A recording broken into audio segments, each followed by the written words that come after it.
This is Minis and welcome to my Educo classes. आज का जो वीडियो है वो पेडागोजी ऑफ ईवीएस से है।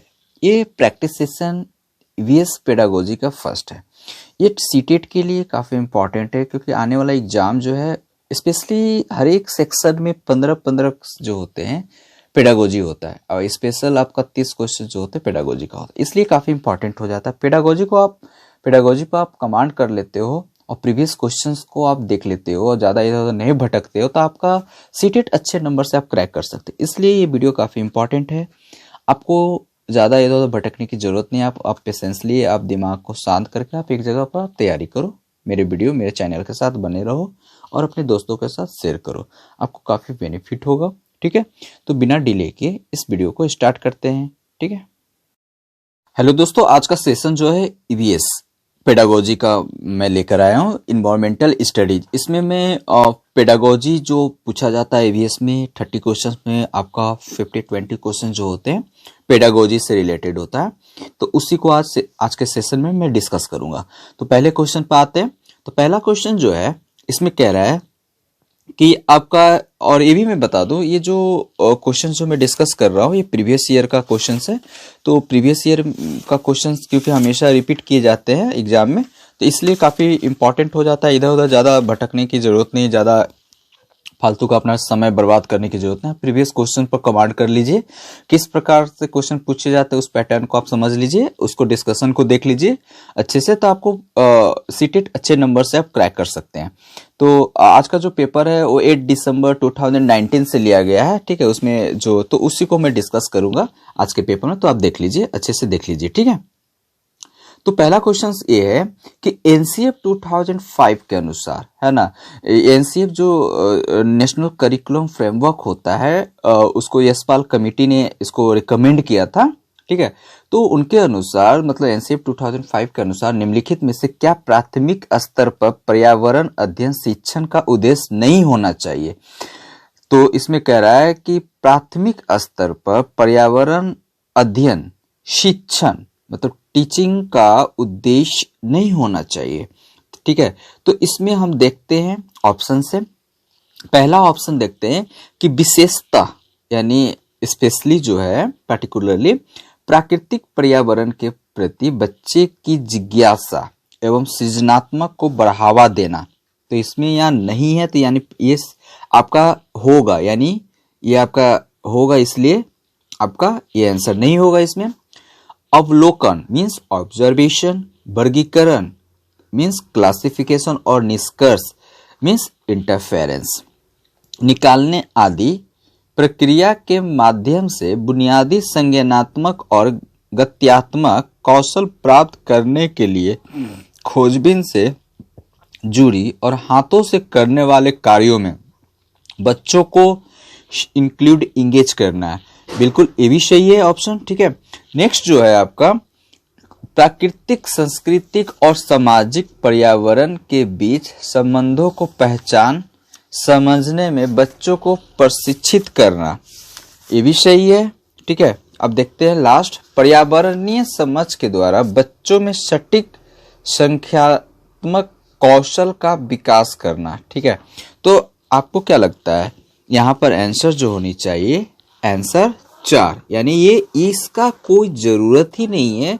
ईवीएस जो होती है मतलब जो टीचिंग ईवीएस ऑब्जेक्टिव जो ईवीएस टीचिंग का होनी चाहिए ये 3 होगा। बाकी पर्यावरण समझ के द्वारा बच्चों में सटीक संख्यानात्मक कौशल का विकास बिल्कुल नहीं है ये आंसर।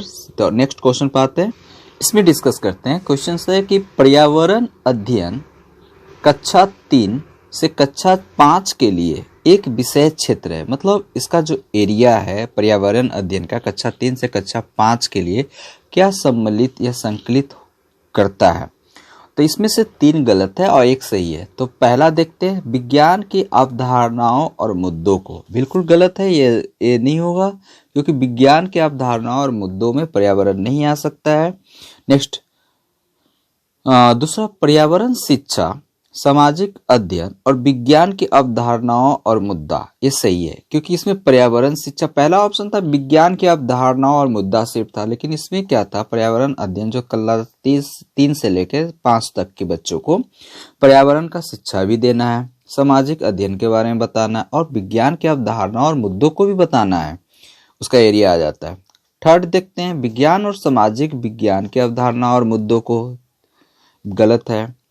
फोर्थ ऑप्शन, पर्यावरण शिक्षा और विज्ञान की अवधारणाओं और मुद्दों को, तो इसमें पर्यावरण शिक्षा भी होनी चाहिए, सामाजिक अध्ययन भी होनी चाहिए और विज्ञान की अवधारणाओं, यानी ऑप्शन 2 जो है क्वेश्चन के अनुसार सही है। क्वेश्चन नेक्स्ट में देखते हैं कि इसमें कह रहा है कि निम्नलिखित में से क्या पर्यावरण अध्ययन के संदर्भ में सही है। तो निम्नलिखित में से कौन सा ऑप्शन पर्यावरण अध्ययन, ठीक है, के संदर्भ में सही है। तो ऑप्शन पहला देखते हैं। पहला ऑप्शन कह रहा है पर्यावरण अध्ययन एक विषय है, बिल्कुल है, जो 1 से 5 तक की कक्षाओं में पढ़ाया जाता है, ये गलत है, ठीक है।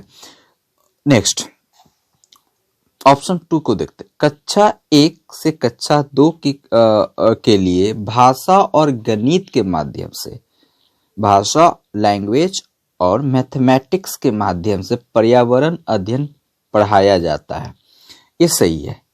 क्योंकि जो पर्यावरण अध्ययन का पढ़ाने का जो तरीका है, एनसीए 2005 के गाइडलाइन के अनुसार पहले 2 साल तक, यानी फर्स्ट क्लास और सेकंड, उसमें जो पर्यावरण अध्ययन का जो स्टडी देखरेख करना है वो कहा जाता है नेचुरली और सोशल इन्वायरमेंट के तहत। कहा जाता है कि इनको जो भाषा और गणित के माध्यम से पर्यावरण अध्ययन को पढ़ाया जाना है। बाकी ऑप्शन आपका यहाँ पर गलत हो जाएंगे, ठीक है। नेक्स्ट है, बच्चों को पर्यावरण अध्ययन को सीखने के लिए खोजने के द्वारा पर्याप्त समय दिया जाता है। यह इंडिकेट करता है किस चीज को। तो इसका इंग्लिश वर्जन देखते हैं कि children get lot of space to learn EVS through exploration. This indicate, ये किस चीज को इंडिकेट करता है। तो आप इसका आंसर बताइए, तब तक मैं आपको डिस्कस करता हूँ ऑप्शन को, ठीक है। तो पहला ऑप्शन, पर्यावरण अध्ययन याद करके सीखा जाता है, जो नहीं होगा। नेक्स्ट ऑप्शन देखते हैं। देखिए, ऑप्शन को छांटने का तरीका भी आपको समझना होगा। सेकंड, पर्यावरण अध्ययन सूचनाओं के द्वारा सीखा जाता है, बिल्कुल नहीं होगा। पर्यावरण अध्ययन बाल केंद्रित है, पर्यावरण अध्ययन शिक्षक केंद्रित। तो पर्यावरण अध्ययन जो है ये बाल केंद्रित है। एक प्रैक्टिकल के द्वारा, प्रैक्टिस के द्वारा हम क्या कर सकते हैं, पर्यावरण अध्ययन को प्रैक्टिकल के द्वारा हम बच्चों को सिखा सकते हैं। और सबसे बड़ी बात है कि पर्यावरण अध्ययन जो होनी चाहिए वो बाल केंद्रित होनी चाहिए, शिक्षक केंद्रित नहीं होनी चाहिए। तो ऑप्शन 3 जो है सही है। इसमें क्वेश्चन नेक्स्ट है कि निम्नलिखित में से कौन सा पर्यावरण अध्ययन पाठ्यक्रम को सुझावित प्रकरणों का उपकरण है, यानी विच of the following is the sub theme under the theme suggest in the EVS syllabus. तो इसमें जो आंसर होगा आप बताइए क्या हो सकता है। Which of the following is a sub theme under the theme suggest in the EVS syllabus. पर्यावरण अध्ययन पाठ्यक्रम के सुझावित प्रकरणों का उपकरण है। पहला, परिवार और मित्र, भोजन, जानवर, हम चीजें कैसे बनाते हैं, बिल्कुल नहीं। तो इसमें जो आपका है, इसमें बात करते थे, इसका ऑप्शन हम बता देते, ये जानवर जो है सही होगा, एनिमल्स। कैसे कि जो ईवीएस जो है एक थेमेटिक अप्रोच है, it is not topic based as it is used to be in the earlier years. तो कह सकते हैं पर्यावरण अध्ययन को जैसे स्टडी के लिए जानवरों पर अध्ययन करना, जानवरों से हम लोग कुछ सीखे, उसको पहले पालना पोसना, तो इस तरीके से बोल सकते हैं कि जानवर जो हो जाएगा ये सही आंसर हो जाएगा, ठीक है।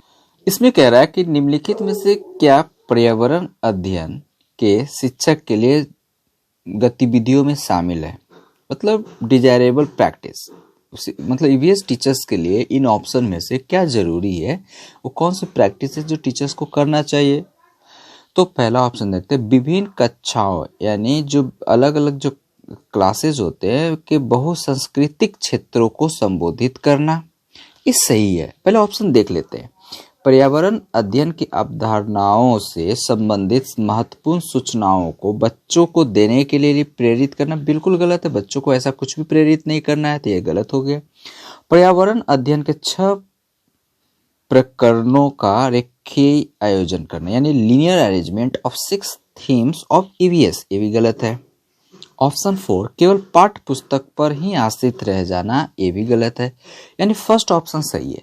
कैसे कि addressing multi cultural dimension of diverse classroom, अलग अलग कक्षाओं में बहु संस्कृति जो मल्टीकल्चरल डायमेंशन होता है उसको एड्रेस करना, संबोधित करना, ये पर्यावरण टीचर्स के लिए बहुत ही जरूरी होती है। ठीक है, इस क्वेश्चन का देख लेते हैं। इसमें ये कहने की कोशिश हो रही है कि निम्नलिखित में से क्या है जो पर्यावरण अध्ययन में बच्चों के द्वारा ज्ञान की रचना में महत्वपूर्ण है।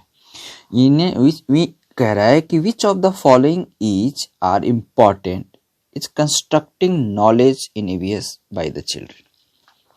तो कौन से प्रक्रिया, तो देखते हैं। पहला ऑप्शन है बच्चों का सक्रिय भाग लेना है, बिल्कुल सही है। बच्चों अगर सक्रिय कोई भी पार्टिसिपेशन करते हैं तो ये उनकी डेवलपमेंट को इंडिकेट करता है। बच्चों के समुदाय के सदस्य, कम्युनिटी मेंबर ऑफ चिल्ड्रन, ये भी सही है, बच्चों के समुदाय के सदस्य। नेक्स्ट सी है पर्यावरण अध्ययन की पाठ्य पुस्तकें, ये गलत हो जाएगा।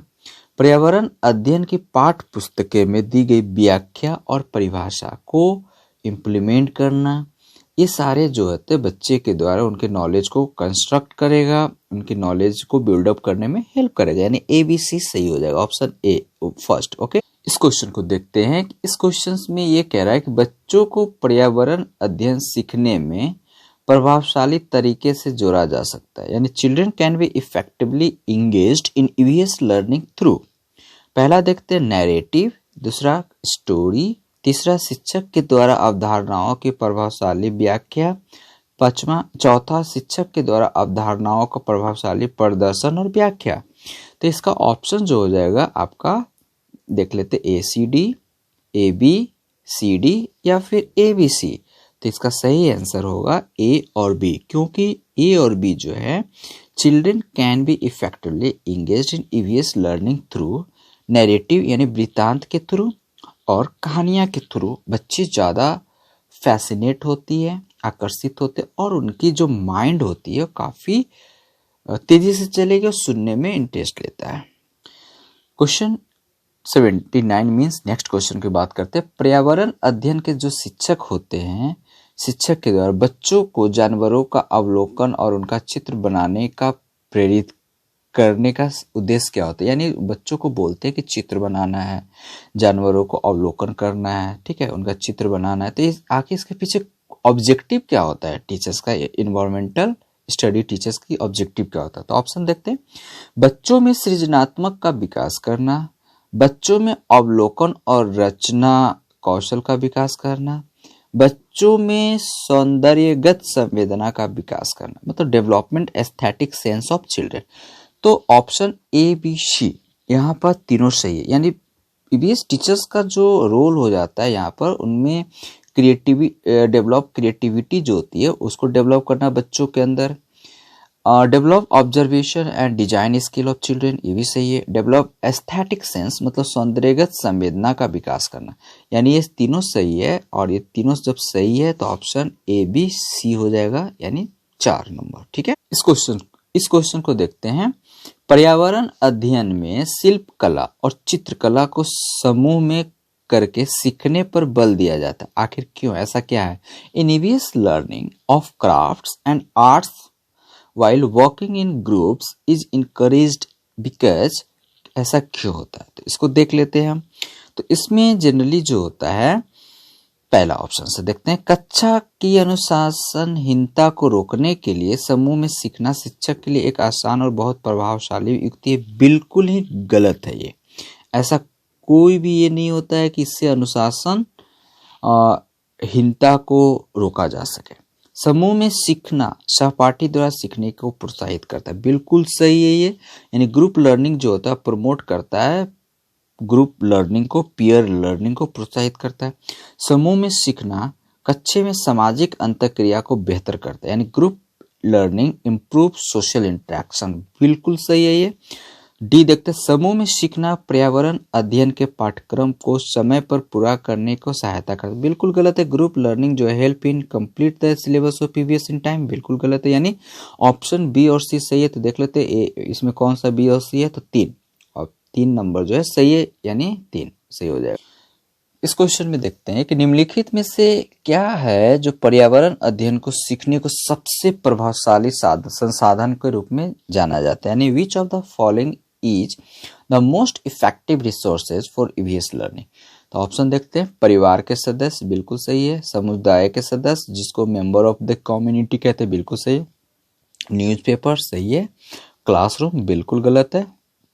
यानी इसमें जो ऑप्शन है ए बी सी है ना, अगर इसमें ए बी सी डी अगर रहता तो ए बी सी डी लगाते, लेकिन ऐसा कोई ऑप्शन नहीं है A B C D all, तो इसीलिए हम ए बी सी लगाएंगे। ठीक है। नेक्स्ट क्वेश्चन, निम्नलिखित सीखने के कौन से सिद्धांत को पर्यावरण अध्ययन में अनुसरण होता है, यानी विच of the following principle of learning is followed in EVS. तो इसको देख लेते हैं। तो इसमें जो ऑप्शन ग्लोबल टू लोकल बिल्कुल गलत होगा। अमूर्त से मूर्त यानी एब्स्ट्रैक्ट टू कंक्रीट बिल्कुल गलत है। अज्ञात अननोन टू नोन बिल्कुल गलत है। Known to unknown, known to unknown जो होता है प्रक्रिया जो है, इसमें क्या होता है कि बच्चों की जो प्रीवियस नॉलेज होता है, प्रीवियस लर्निंग जो होता है, उसको रीइंफोर्स करने में भी हेल्प होता है, और जो आने वाला जो मतलब फर्दर जो लर्निंग होता है उनको मोटिवेट करने में भी हेल्प करता है। यानी बच्चे से हम 2 तरीके से, यानी प्रीवियस नॉलेज से उनका कॉन्फिडेंस, अगर आप जो बच्चा पहले से जानता है उसको आप पूछते हैं तो उसमें कॉन्फिडेंस आएगा, और नेक्स्ट जो आप पढ़ाने वाले उसमें उसको हेल्प होगा। तो ये सारी चीज़ें जो होता है, पहले नोन टू अननोन से हम लोग क्या करते हैं, आगे की पर्यावरण अध्ययन में हम लोग उसको अनुसरण करते हैं। तो ये प्रिंसिपल काफी इंपॉर्टेंट हो जाता है। नोन टू अननोन सिर्फ पर्यावरण अध्ययन में ही नहीं, सारे जो होते हैं टीचिंग्स उस सारे में नोन टू अननोन काफी इंपॉर्टेंट रोल प्ले करता है। ठीक है। निम्नलिखित में से कौन सा पर्यावरण अध्ययन के सीखने की रचनात्मक आकलन का साधन नहीं है, यानी विच of the following is not a tool for formative assessment of learning in EVS. Option देखते हैं, पोर्टफोलियो, रेटिंग स्केल जिसको क्रम निर्धारण मापनी कहते हैं, एनेक्डोटल रिकॉर्ड जिसको वर्णन अभिलेख कहते हैं, और एनुअल अचीवमेंट टेस्ट वार्षिक उपलब्धि परीक्षण कहते हैं। तो इसका एक ऑप्शन गलत है, यानी वार्षिक उपलब्धि अचीवमेंट जो होता है, it is not to test focus on the outcomes of student learning. Example of summative assessment is not a part of formative assessment tool. तो ये गलत हो जाएगा, यानी बाकी सब 3 जो है मतलब सही है। सॉरी, कहने का मतलब ये हुआ कि ये जो है ना पर्यावरण अध्ययन में सीखने का रचनात्मक आकलन का साधन नहीं है, तो ये 3 हैं, ये 3 होगा और ये नहीं है, तो ये आंसर इसके अनुसार सही है। ठीक है। कह रहा है इस क्वेश्चन में निम्नलिखित में से किसको पर्यावरण अध्ययन में बच्चों के आकलन में दूर करना चाहिए। तो ऑप्शन देखते हैं, बच्चों के उत्तरों को सही या गलत में आंकना, कक्षा 5 के ईवीएस पाठ्य पुस्तक में प्रत्येक पाठ के अंत में दिए गए आज हमने क्या सीखा पर चर्चा करना, आकलन के संकेतकों का उपयोग करना, या बच्चों को सीखने का गुणात्मक आकलन करना। तो इसमें जो ऑप्शन हो जाएगा बच्चों के उत्तरों को सही या गलत का आंकना, ये आपका नहीं होगा, यानी आप इस क्वेश्चन के अनुसार ये आंसर होने में किसके पर्यावरण अध्ययन में बच्चों के आकलन में दूर करना चाहिए। बाकी ये 3 जो है ये सही है। बस 5 में ईवीएस पाठ पुस्तक में प्रत्येक पाठ के अंत में दिए गए आज हमने क्या सीखा पर चर्चा करना, बिल्कुल ये बच्चे को इम्फेसाइज करता है, बच्चे को कह सकते हैं इनकी ब्रेन स्टॉर्मिंग को डेवलप करता है। आकलन के संकेतों को उपयोग करना ये भी सही है। बच्चों को सीखने की गुणात्मक आकलन करना ये भी सही है, यानी पहला गलत है। Judging the answer given by children in terms of right और रॉन्ग। इस क्वेश्चन को देख लेते हैं कि कक्षा 5 की शिक्षक एक क्रियाकलाप एक्टिविटी का संचालन करती है जिसमें वह कक्षा के बच्चों से फर्श पर चीनी के कुछ दाने डालने को कहती है और उनके चींटियों आने का इंतजार करने को कहती है। इस प्रकार का क्रियाकलाप के पीछे क्या आखिर मकसद क्या होगा टीचर का, किस अर्थ, क्या बच्चों में कैसी अर्थपूर्ण सीखने की, क्या सीखने की उनमें उसमें क्या डेवलपमेंट होगा। तो ऑप्शन से देखते हैं, पहला, बच्चों के क्रियाकलाप का अवलोकन करने को प्रेरित करना, बच्चों को अपने अनुभव साझा करने को प्रेरित करना, बच्चों का क्रियाकलाप का अवलोकन, अनुभव साझा और उस पर चर्चा करने को प्रेरित करना, बच्चों को क्रियाकलाप से संबंधित प्रश्नों को घर से करने की प्रेरित करना। तो देखिए, पहला जो है encourage children to observe the activity, तो इसमें में ऑब्जर्व लिखा हुआ है। दूसरा में शेयर देयर एक्सपीरियंस, थर्ड में इनकरेज करना है बच्चों को ऑब्जर्व करने का, शेयर करना एक्सपीरियंस, और followed by discussion on the activity. यानी ये इसमें तीनों की बात हो रही है, एक्टिविटी को डिस्कस करना है, ऑब्जर्व करना और शेयर करना है एक दूसरे से। तो इसके अनुसार ये तीसरा जो हो जाएगा ऑप्शन, ये सही है, यानी 3। ओके, तो आज का ये सेशन यहीं समाप्त करते हैं। आपको ये सेशन कैसा लगा आप मुझे कमेंट बॉक्स में कमेंट करके आप ज़रूर बताएंगे। इसके लिए आप फ्री हैं, और अगर सेशन पसंद आया हो तो प्लीज़ आप दोस्तों के साथ शेयर ज़्यादा से ज़्यादा कर दें, क्योंकि आपको सीटेट जो आगामी होने वाला है उसमें काफ़ी हेल्पफुल होगा। इस वीडियो को आप देख के जाना। फिर नेक्स्ट वीडियो के साथ मिलते हैं, तब तक के आपका दिन बहुत ही अच्छा हो। इसी शुभकामनाओं के साथ विदा लेते हैं। Bye bye.